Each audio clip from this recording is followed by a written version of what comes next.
Pada tepian sebuah ladang, tampak seorang anak kecil sedang bersenang-senang. Ia memain-mainkan tangannya ke arah pohon jagung yang hampir siap panen. Sesekali tangannya ditangkap-tangkapkan ke sisa-sisa bunga jagung yang berterbangan. Si anak terlihat sangat menikmati permainannya. Selain asyik bermain, si anak juga sering memperhatikan seorang petani tua yang hampir setiap hari datang ke ladang itu, untuk merawat tiap pohon jagung. Setiap kali bermain di tepi ladang pertanian, setiap kali pula ia selalu melihat petani tua asik memainkan alat pertaniannya. Kadang, menyangkul, kadang hanya menyiangi rumput, atau kadang hanya mengecek buah-buah jagung satu persatu. Suatu sore, saat petani tua bersiap-siap hendak pulang dengan hasil panen jagungnya yang sangat banyak memenuhi karung, si anak mencoba mendekat. Ia menyapa petani tua sambil tersenyum senang. Melihat si anak mendekatinya, petani tua menyapa duluan. "Hai nak, kamu mau jagung? Pilih saja sesukamu dan ambillah beberapa biji. Bawa pulang dan minta ibumu untuk memasaknya untuk dimakan saat santai nanti," kata si petani ramah. "Tidak, terima kasih Pak Petani," jawab si anak. "Loh, saya perhatikan, kamu hampir setiap hari bermain di sini sambil melihat saya bertani. Sekarang ada jagung yang saya tawarkan kepadamu, kenapa engkau tolak?" "Saya senang memperhatikan Bapak bertani, karena saya ingin bisa bertani seperti Bapak." "Apakah Bapak mau mengajari saya bagaimana caranya menjadi petani?" tanya si anak penuh harap. "Ternyata kamu anak yang pintar. Dengan belajar bertani engkau bisa mendapatkan jagung sebanyak yang kamu mau di sebuah ladang. Baiklah, karena kamu tidak mau jagungnya, saya beri kamu bibit jagung ini. Besok kita mulai pelajaran cara bertani." Keesokan harinya, si bocah dengan bersemangat kembali ke ladang tersebut untuk belajar cara bertani bersama petani tua.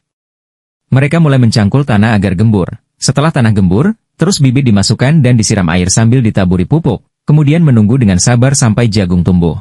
Begitu seterusnya, setiap hari mereka kembali ke lahan tersebut untuk merawat jagung yang ditanam, menyiangi rumput dan seterusnya. Si anak belajar dengan tekun mengikuti petunjuk dari petani tua. Ketika 3 bulan berlalu, jagung mereka pun siap untuk dipanen dan si anak menikmati panen jagung pertama, dia bersama petani tua tersebut. Ketika menjelang pulang, si anak yang menikmati hari-hari bertaninya bersama. Kemudian si anak kepada petani tua bertanya, Bapak, belajar bertani jagung hanya begini saja atau masih ada jurus yang lain?" Mendengar pertanyaan tersebut, sang petani tua tersenyum bijak. "Benar anakku, kegiatan bertani ya hanya begini saja. Yang perlu kamu latih adalah kesabaran dan ketekunan menjalaninya. Kemudian fokus pada tujuan dan konsentrasilah pada apa yang sedang kamu kerjakan. Belajar bertani sama dengan belajar di kehidupan ini, setiap hari mengulang hal yang sama. Tetapi tentunya yang diulang harus hal-hal yang baik. Sabar, tekun, fokus pada tujuan dan konsentrasi pada apa yang sedang kamu kerjakan, maka apa yang menjadi tujuanmu bisa tercapai."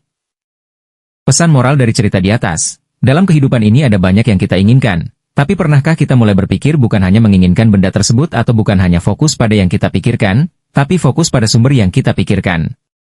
Jika kita mengerti ilmu dari apa yang kita inginkan, maka hasil seperti apapun yang kita inginkan dalam kehidupan itu akan mudah dan banyak untuk dicapai. Kemudian setelah kita mengerti ilmu akan kehidupan ini, kita fokus untuk mempraktekannya dan dengan sabar, kita memperbaiki kesalahan-kesalahan sekecil apapun yang terjadi, maka kita akan mendapatkan hasil seperti yang kita inginkan atau mungkin akan lebih dari itu semua. Kehidupan ini bergulir dengan begitu-begitu saja, setiap yang kita kerjakan adalah rutinitas yang sama dalam hidup ini. Namun untuk mencapai kualitas yang besar dalam kehidupan ini tergantung dari ketekunan kita dan kesabaran kita juga keuletan dan keinginan untuk memperbaiki langkah demi langkah kita dalam hidup ini. Kesempurnaan dalam hidup adalah mustahil bisa kita capai, tapi berusaha menuju kepada kesempurnaan dalam hidup adalah tugas yang harus kita kerjakan.